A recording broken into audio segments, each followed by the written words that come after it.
Hello दोस्तों, हमारी इस चैनल आपकी अपनी किताब में आपका स्वागत है।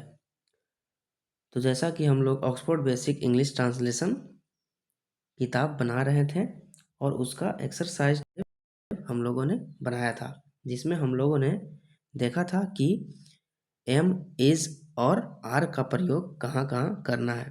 तो ठीक उसी तरह जिस तरह हम लोग चैप्टर 35 बनाए, उसी तरह 36 को भी बनाना है। इसमें भी इज, एम और आर का प्रयोग देखेंगे। तो आइए एक एक करके सॉल्व करते हैं। तो सबसे पहला क्वेश्चन है, वह अच्छा है। तो इसका हम लोग ट्रांसलेट करेंगे, वह अच्छा है। तो वह और यहाँ लिखा है अच्छा, तो इससे हम लोग को लग रहा है कि वह जो है लड़का के लिए कहा गया है। तो लड़का के लिए अगर वह कहा गया है तो वहाँ पे हम लोग लगाएंगे ही। ठीक, तो ही और ही एक है तो ही के साथ इज लगेगा, तो he is good, he is good. फिर है वह अच्छी है। तो अच्छी किसको बोलेंगे? लड़की को। तो सी इज गुड।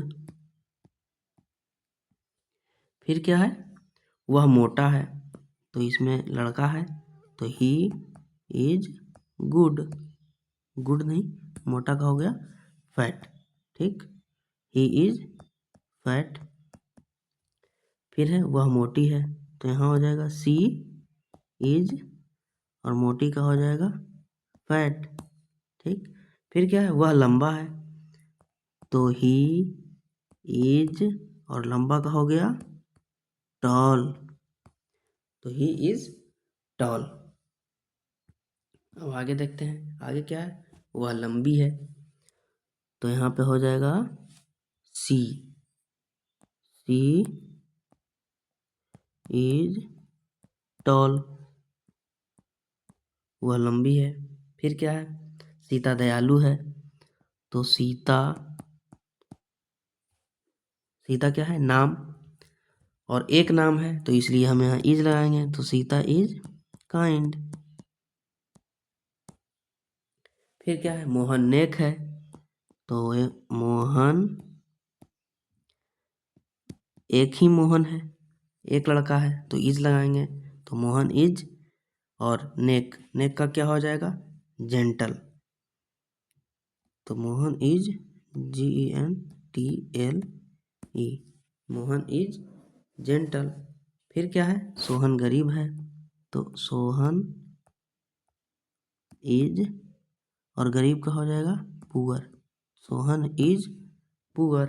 फिर क्या है? राधा अमीर है, तो राधा, राधा एक लड़की है, तो राधा इज अमीर, अमीर का हो जाएगा रिच, तो राधा इज रिच। फिर क्या है? यह काला है, तो यह काला है, इसमें हम लोग किसी वस्तु के बारे में बात कर रहे हैं, तो इसमें क्या हो जाएगा? लगेगा it, it is black, it is black. अब इसके आगे सॉल्व करेंगे। इसके आगे है यह मजबूत है, तो इसमें भी हम लोग इट का प्रयोग करेंगे, क्योंकि यह कोई वस्तु के बारे में बात हो रहा है, यानी निर्जीव वस्तु के बारे में।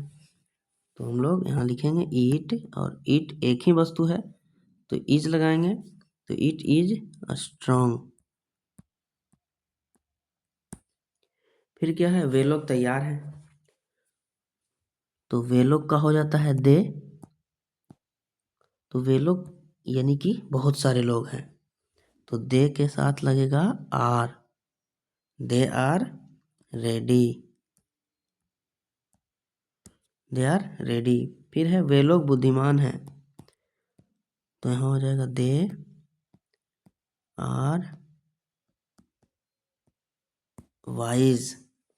फिर क्या है? वे लोग भूखे हैं, तो they are hungry, HUNGRY, hungry. फिर है पिताजी व्यस्त हैं, तो यहाँ पे क्या हो जाएगा? Father, father is busy, father is busy. फिर क्या है, कलम अच्छी है, तो यहाँ क्या हो जाएगा, द पेन। द पेन हम लोग क्यों लिखें, जब हम लोग बोल रहे हैं कि कलम अच्छी है तो इसका मतलब कि हम किसी खास कलम का बात कर रहे हैं, किसी खास व्यक्ति वस्तु, कोई विशेष व्यक्ति वस्तु का बारे में अगर बोलें तो हम उसमें द का प्रयोग करेंगे। जिसको हम लोग पहले से, कोई वस्तु जिसको हम लोग पहले से जान रहे हैं उसके बारे में बोल रहे हैं। जैसे कलम अच्छी है तो इससे लग रहा है कि मेरे रूम में जो पेन है या मेरे पास जो पेन है उसके बारे में हम बोल रहे हैं कि वो कलम अच्छा है। ठीक है, उसके यहाँ पे तो द लगा दिए। फिर इसी के ऊपर है पिताजी व्यस्त हैं, तो ये भी तो खास है, अपने पिताजी के बारे में बात कर रहा है कोई, तो इसमें यह हम लोग को जानना है कि कोई भी रिलेशन हो, मदर, फादर, अंकल, आंटी, तो रिलेशन के साथ हम लोग द का प्रयोग नहीं करेंगे। ठीक, जनरली हम लोग रिलेशन के साथ द का प्रयोग नहीं करेंगे। लेकिन ये जो कलम है, तो कलम यानी कि कोई खास विशेष कलम की बात कर रहे हैं, इसलिए हम लोग यहाँ द का प्रयोग करेंगे। तो यहाँ हो जाएगा द पेन इज गुड। फिर आगे देखते हैं, आगे क्या है, लड़का अच्छा है।